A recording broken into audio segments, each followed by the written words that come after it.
തിരുവനന്തപുരത്തുണ്ടായൊരു വിഷയമുണ്ടല്ലോ, അത് ഏകദേശം ഇപ്പോൾ ഞാനിപ്പോൾ ഇത് നോക്കുമ്പോൾ 5 ആളുകൾ കൊല്ലപ്പെട്ടു എന്ന് പറയുന്നത്. ഒരു കുട്ടി, ഒരു ചെറുപ്പക്കാരൻ. ഈ വിഷയം കുറച്ച് ഗൗരവത്തിൽ നമ്മൾ സമൂഹം കാണണം. കാരണം ഏതാനും ആഴ്ചകളായിട്ട് ഇത്തരം സംഭവങ്ങൾ ആവർത്തിച്ചുകൊണ്ടിരിക്കും.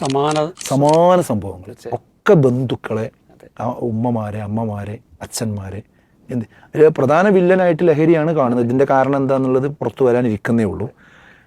ഒന്ന് ലഹരി, ഒന്ന് പ്രണയം. ഇത് രണ്ടും കൂട്ടിയ ഒരു കോമ്പിനേഷനാണ് ഇതിൻ്റെയൊക്കെ പിന്നിൽ വർക്ക് ചെയ്യുന്നത്. എന്തായിരുന്നാലും അടിയന്തരമായിട്ട് എന്ത് ചെയ്യണം, എന്തുകൊണ്ട് ഇത് കേരളത്തിൽ ഇങ്ങനെ ആവർത്തിക്കുന്നു എന്നുള്ളതിനെ പറ്റി ഒന്ന് നമ്മുടെ സർക്കാർ സംവിധാനങ്ങൾ ഒരു പഠന വിധേയമാക്കണം. അതോടൊപ്പം ഇപ്പം ഈ ഇതൊക്കെ എന്താ വെച്ചാൽ മുസ്ലിം പേരുള്ള കുട്ടികളെ കാണുന്നുണ്ട്. അത് മുസ്ലിം സമുദായം എന്ത് ചെയ്യേണ്ടതുണ്ട്, പഠിക്കേണ്ടതുണ്ട്. എന്താണ് കുട്ടികൾക്ക് സംഭവിച്ചുകൊണ്ടിരിക്കുന്നത് എന്നതിനെ സംബന്ധിച്ച് അവരും ആഭ്യന്തരമായൊരു അവലോകനത്തിന് തീർച്ചയായിട്ടും മുന്നോട്ട് വരണം. അല്ലെങ്കിൽ ഇത് ഇനിയും നമ്മളെ ഞെട്ടിപ്പിക്കുന്ന രീതിയിൽ ആവർത്തിക്കാൻ സാധ്യത കൂടുതലാണ്. ഇപ്പോൾ സിനിമൻ്റെ രംഗമുണ്ടല്ലോ, വയലൻസുള്ള സിനിമകൾ, ഡോക്യുമെൻ്ററികൾ, ദൃശ്യങ്ങൾ, നേരത്തെ പറഞ്ഞ റീൽസിൻ്റെ കാര്യങ്ങൾ, പിന്നെ ഈ ലഹരിയുടെ കാര്യം, പ്രണയത്തിൻ്റെ വിഷയം, അങ്ങനത്തെയുള്ള പരിസരം ഇവിടെ ഒരുങ്ങി നിൽക്കുന്നുണ്ട്. ഈ പരിസരത്തെ കൃത്യമായി ഓഡിറ്റ് ചെയ്യണം.